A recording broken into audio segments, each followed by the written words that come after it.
한이재미 배정선 선생님입니다.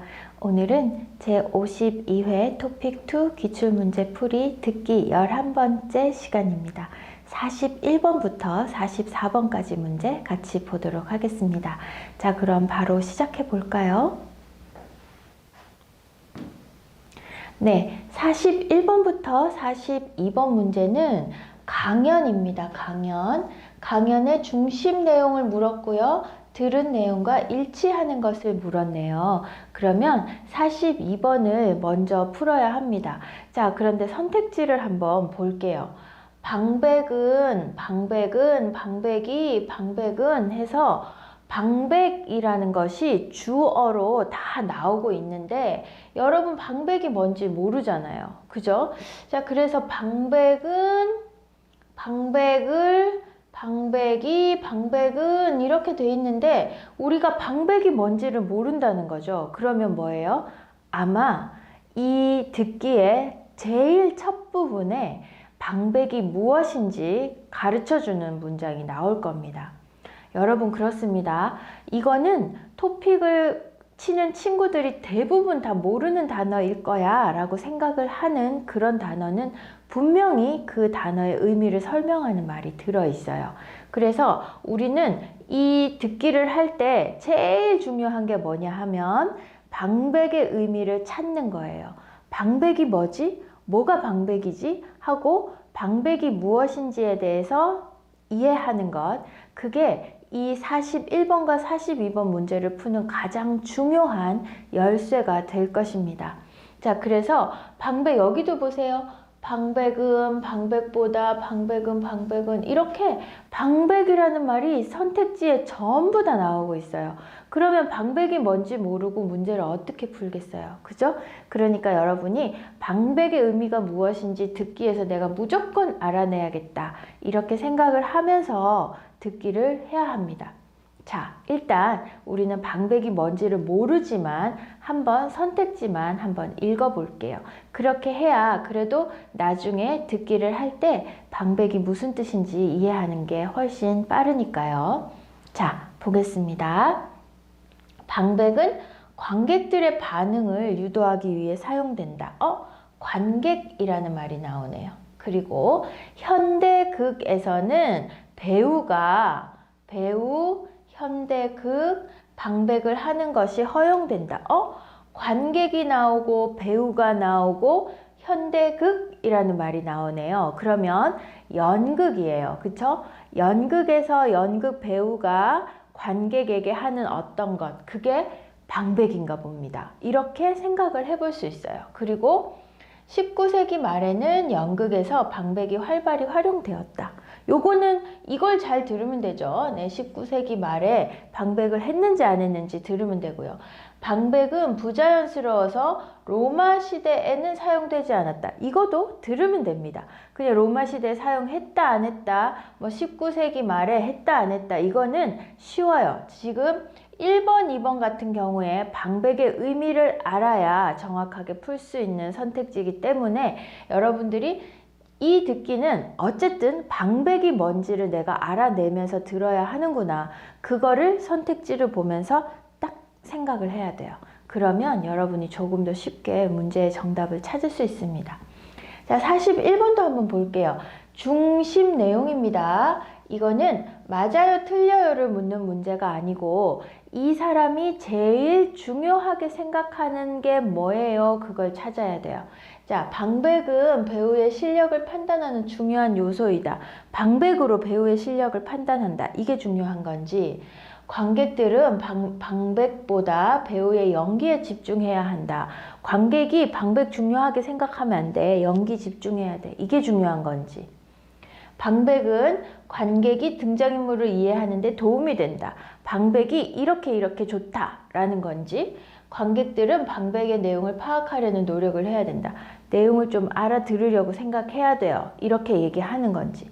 자, 이거는 일단 이 42번 문제를 풀고 나면 어느 정도 답이 보일 것 같습니다. 듣기를 하고 나서 같이 한번 보도록 할게요. 여러분, 무엇을 찾으면서 들어야 돼요? 그렇죠. 방백이 도대체 뭐예요? 생각하면서 들어야 합니다. 잘 듣고 선생님하고 다시 이야기해봐요. 듣습니다. 자, 그럼 이 화면을 보시죠. 배우가 무대에서 관객들을 향해 혼잣말을 하고 있죠. 다른 배우들은 마치 이 배우의 말이 들리지 않는 것처럼 무대에서 자신의 연기를 계속하고요. 이렇게 무대 위의 다른 인물에게는 들리지 않고 관객만 들을 수 있도록 약속된 대사가 방백입니다. 방백은 연극 공연 중에 배우가 관객에게 극의 흐름이나 등장인물의 의도를 알려주기 위해 사용되는데요. 방백만큼 등장인물의 숨겨진 심리를 분명하게 보여주는 것은 없습니다. 그래서 관객은 방백을 통해 등장인물을 더 깊이 이해하게 되죠. 로마 시대부터 발달한 방백은 19세기 말에는 사용되지 않았습니다. 자연스럽지 못하다는 이유로요. 그러나 현대극에서는 필요에 따라 사용되며 등장인물에 대한 공감을 이끌어내고 있습니다. 네, 여러분 잘 들었어요? 방백이 뭐예요? 네, 찾았어요? 방백의 의미 알았어요? 한번 듣고 알았으면 여러분 한국어 진짜 잘하는 겁니다. 자, 볼게요. 자, 그럼 이 화면을 보시죠. 배우가 무대에서 관객들을 향해 혼잣말을 하고 있죠. 자, 배우가 무대에서 관객을 향해 혼자 말을 하고 있어요. 다른 배우들은 마치 이 배우의 말이 들리지 않는 것처럼 무대에서 자신의 연기를 계속하고요. 배우가 무대에서 말을 하는데 관객에게 말을 하는데 다른 배우들은 이 사람이 하는 말이 들리지 않는 것처럼 그냥 계속 연기를 한다는 거예요. 이렇게 무대 위에 다른 인물에게는 들리지 않고 관객만 들을 수 있도록 약속된 대사가 방백입니다. 네, 선생님이 이야기했죠? 이 듣기는 앞부분에 방백이 무엇인지를 이야기하는 게 나올 거다 했잖아요. 그렇죠. 이렇게 하지 않으면 이 문제를 풀 수가 없잖아요. 그죠? 여러분, 방백이 뭔지 알겠어요? 연극을 여러분이 보러 갔어요. 그런데 만약에 남자하고 여자하고 오늘 처음 만났습니다. 두 사람이 이제 소개팅을 하는 거예요. 소개팅을 하는데 여자가 저는 뭐도 안 먹고요, 뭐도 안 먹고요, 이런 거 좋아하지 않아요. 막 이렇게 얘기해요. 근데 남자가 관객을 보면서 정말 까다로운 성격인 것 같아요 라고 이야기를 합니다. 그런데 여자는 그게 안 들리는 것처럼 그냥 이렇게 막 밥을 먹고 있어요. 그런 게 방백이죠. 그죠? 근데 그 대사를 말할 때 상대방의 배우, 상대 배우 여자에게는 들리지 않는 것처럼 약속을 하고 관객만 듣는 거예요. 왜 관객한테 그 얘기를 합니까? 그 등장인물의 지금 마음, 그 생각을 보여주기 위해서 방백을 하는 거죠. 만약에 그 얘기를 하지 않고 남자가 그냥 네, 그러세요. 그러면서 그냥 밥을 먹는다면 어때요? 그 남자가 어떻게 생각하는지 관객들은 알 수가 없죠. 그런 게 방백입니다. 자, 배우가 무대에서 관객들에게 말을 하는데 그 말이 다른 배우들에게는 들리지 않는 것처럼 약속한 거예요. 그게 방백이에요. 자, 그러면 방백은 연극 공연 중에 배우가 관객에게 극의 흐름이나 등장인물의 의도를 알려주기 위해 사용되는데요. 자, 여기까지 하고 선택지 한번 볼까요? 방백은 관객의 반응을 유도하기 위해 사용된다. 관객의 반응을 유도한다는 건 이런 리액션을 유도하는 건 아니잖아요. 그러면 안 되죠. 왜냐하면 상대 배우는 안 들리는 것처럼 하는 약속이기 때문에 이건 아닙니다. 그리고 현대극에서는 아직 이 부분 모르고요. 19세기 말 아직도 하나도 안 나왔네요. 그죠? 자, 그럼 계속 읽어볼게요.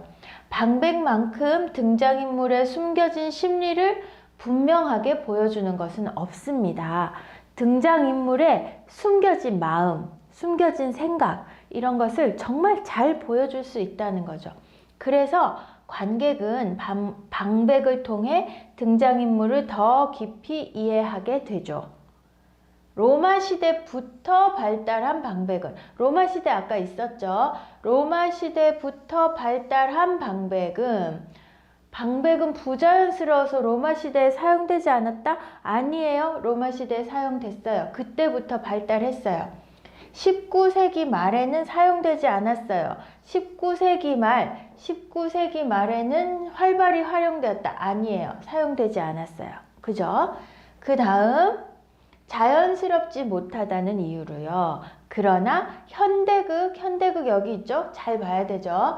현대극에서는 필요에 따라 사용합니다. 등장인물에 대한 공감을 이끌어내고 있습니다. 자, 현대극에서는 배우가 방백을 하는 것이 허용된다. 그렇죠. 허용됩니다. 그리고 등장인물에 대한 무엇? 공감. 관객들이 저 사람 정말 저렇겠구나 하는 거를 이끌어내는 거예요. 반응을 이끌어내는 거 아닙니다. 그래서 42번에 정답 2번 되겠네요. 찾았어요, 여러분? 자, 방백이 뭔지를 모르면 조금 어려울 수도 있지만 어쨌든 3번, 4번은 쉽게 땡땡 되는 문제입니다. 2번하고 1번 중에서 뭐가 맞지 생각할 수 있는데 현대극에서는 필요에 따라 사용된다 했으니까 허용되는 거죠. 해도 괜찮아 하는 겁니다. 그죠? 자, 이렇게 해서 42번 정답 찾아봤고요.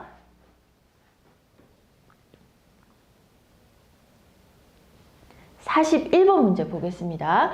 중심 내용이라 그랬어요. 그럼 뭐 맞다 틀렸다가 아니고 무슨 말 하려고 이 이야기를 하는 거예요? 방백이 이래서 좋아요. 어때서 좋아요? 방백은 등장인물의 심리를 이해하는데 정말 도움이 돼요. 이렇게 얘기했죠. 자, 어디 있습니까? 방백만큼 등장인물의 숨겨진 심리를 분명하게 보여주는 것은 없습니다. 라고 했어요. 그래서 방백이 이럴 때 사용하면 도움이 됩니다. 라는 거겠죠. 자, 그러면 몇 번이 이 이야기하고 가장 비슷한 선택지인가요? 그렇죠? 방백은 관객이 등장인물을 이해하는 데 도움이 된다 라고 하는 이 부분이 되겠네요. 맞아요? 지금 이 말을 하려고 방백이 뭐예요? 방백은 어떤 때 사용을 해요? 언제부터 시작됐어요? 이런 얘기를 하는 이유가 결국은 방백은 등장인물을 이해하는 데 굉장히 도움이 됩니다 하는 말을 하기 위해서 이렇게 이야기를 한 거예요. 그래서 제일 중요한 중심이 되는 내용은 선택지 3번이 답이 되겠어요. 알겠어요, 여러분? 자, 다음 문제 보겠습니다.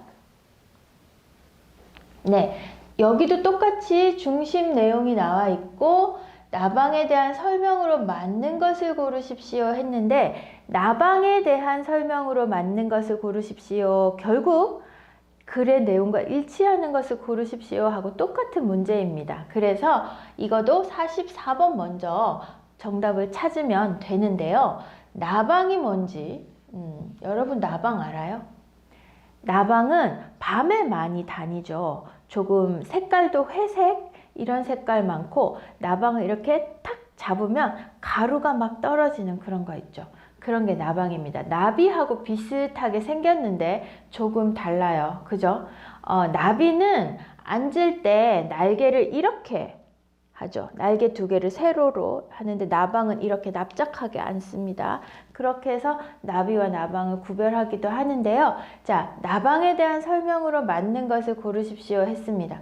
요거는 글 읽으면서 하나씩 찾으면 되는 그런 문제예요. 나방의 애벌레는 나방 되기 전에 애기 벌레죠. 요렇게 꼬물꼬물 생긴 거 있죠. 이렇게 가는 애들. 애벌레는 새들에게 피해를 입힌다. 나방은 나비와 달리 꽃가루를 모으지 않는다. 나방하고 나비하고 어떻게 달라요? 이런 이야기를 하는 걸까요?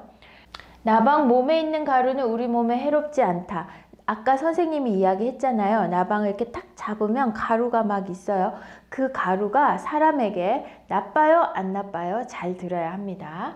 나방은 개체수가 많아서 숲의 생태계를 위협한다. 개체수는 하나, 둘, 셋, 넷 이렇게 그 각각을 개체라고 합니다. 그래서 나방이 많아요. 그게 개체수가 많다. 이렇게 이야기할 수 있어요. 자, 이렇게 해서 이 44번은 일단 들으면서 하나씩 확인을 하면 될 것 같습니다. 별로 어렵지 않게 찾을 수 있을 것 같아요. 43번 선택지 볼게요. 나방에 대해 잘못 알려져 있는 부분이 많다. 이거는 들으면서 확인해야 돼요. 사람들은 나방의 유해성은 해로움이 있는 성질이니까 나쁜 거예요. 나쁜 거. 나방의 나쁜 성질에 관심을 가져왔다. 그 다음, 나방과 나비는 유사한 행동 양식을 가지고 있다.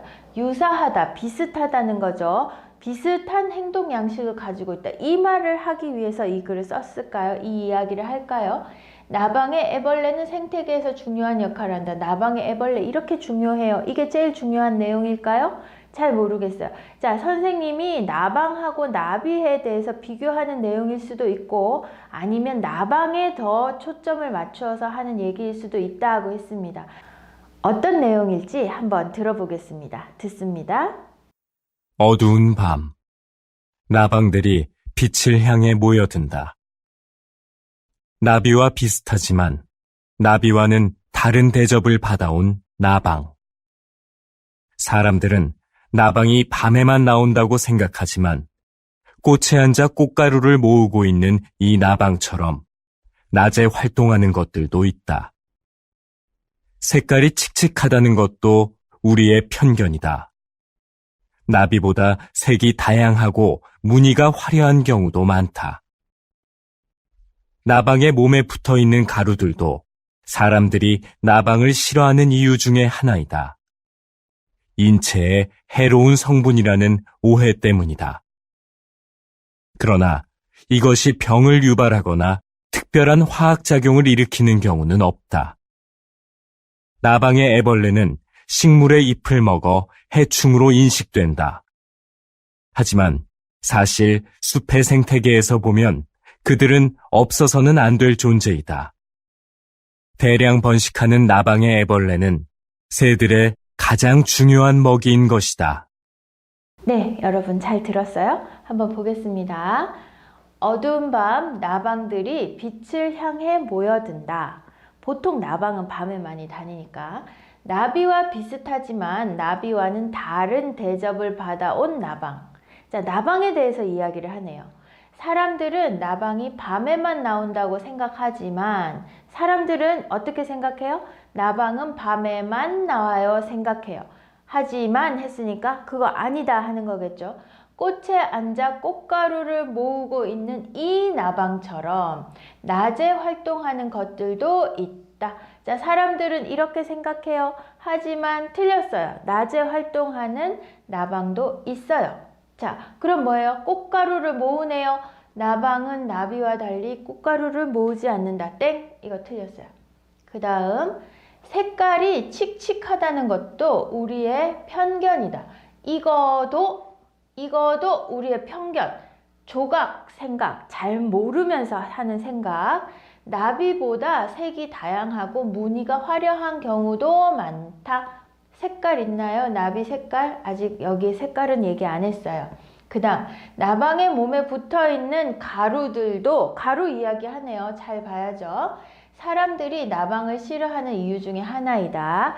인체에 사람의 몸에 해로운, 나쁜 성분이라는 오해 때문이다. 오해는 뭐예요? 잘못 알고 있는 거예요. 그러나 이것이 병을 유발하거나 특별한 화학작용을 일으키는 경우는 없다. 그럼 뭐예요? 나방 몸에 있는 가루는 우리 몸에 해롭지 않다. 이게 맞네요. 이게 정답이네요. 나쁘지 않아요. 그 다음, 나방의 애벌레는 식물의 잎을 먹어 해충으로 인식된다. 나방의 애벌레 나빠요. 나쁜 벌레예요. 이렇게 생각해요. 애벌레 있었죠? 애벌레? 네, 나방의 애벌레는 식물의 잎을 먹어 해충으로 인식된다. 하지만 사실 숲의 생태계에서 보면 그들은 없어서는 안 될 존재이다. 대량 번식하는 나방의 애벌레는 새들의 가장 중요한 먹이인 것이다. 나방의 애벌레는 새들에게 피해를 입힌다? 아니에요. 새들이 애벌레 먹으니까 새들한테 굉장히 중요해요. 나방은 개체수가 많아서 숲의 생태계를 위협한다. 이런 얘기 없었어요. 자, 그럼 정답은 3번. 나방 몸에 있는 가루 사람들한테 나쁘지 않아요 하는 겁니다. 자, 지금 보니까 사람들이 나방에 대해서 전부 다 잘못 알고 있었어요. 밤에만 나온다 했는데 낮에도 있어요. 그리고 색깔 칙칙하다고 했는데 예쁜 나방도 있어요. 또 가루도 사람들한테 안 좋다 생각하지만 그거 아니에요. 또 나방 애벌레도 나쁜 해충이다 생각했지만 그거 아니에요. 새들이 나방 먹어요. 그러면 우리 사람들은 나방에 대해서 전부 다 잘못 알고 있었네요. 그죠? 자, 이 사람이 지금 이렇게 이것도 잘못 알고 있다, 이것도 잘못 알고 있다, 이것도 틀렸다, 이것도 틀렸다, 이런 식으로 이야기하고 있어요.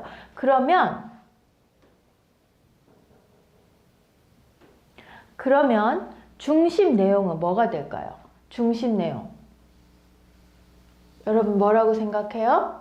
나방에 대해 잘못 알려져 있는 부분이 많다. 이게 중심 내용이 되는 거죠. 예, 나방에 대해서 전부 다 잘못 알려져 있는 게 너무 많아요. 우리는 나방을 잘 모르면서 싫어했어요. 이렇게 이야기하고 싶은 거예요. 자, 나방의 유해성에 관심을 가져왔다? 나방이 이래서 나빠. 이거 관심 가져왔다. 이런 내용도 틀렸고 중심 내용도 아닙니다.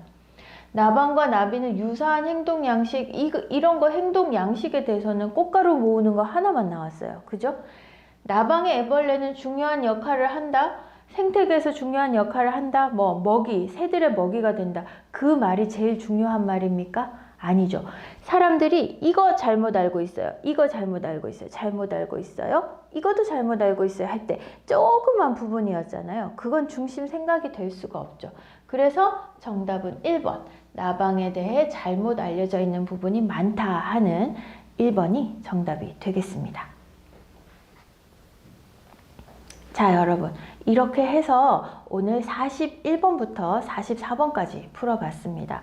중심 생각 또는 어떤 것, 이야기하고 있는 화제, 이야기거리에 대해서 잘 바르게 말한 것을 고르는 문제, 이런 문제들이 나왔는데 오늘은 방백에 대해서 이야기한 41번, 42번 문제가 여러분들에게 조금 어렵지 않았나 생각합니다. 하지만 여러분이 이번 공부를 하면서 또 방백이 뭔지를 알게 됐잖아요. 그죠? 토픽 공부를 하다 보면 아는 게 점점 많아질 거예요. 그리고 한국어 실력도 점점 좋아질 겁니다. 힘내고 내일도 또 선생님 영상으로 만나요, 여러분. 수고하셨습니다. 안녕.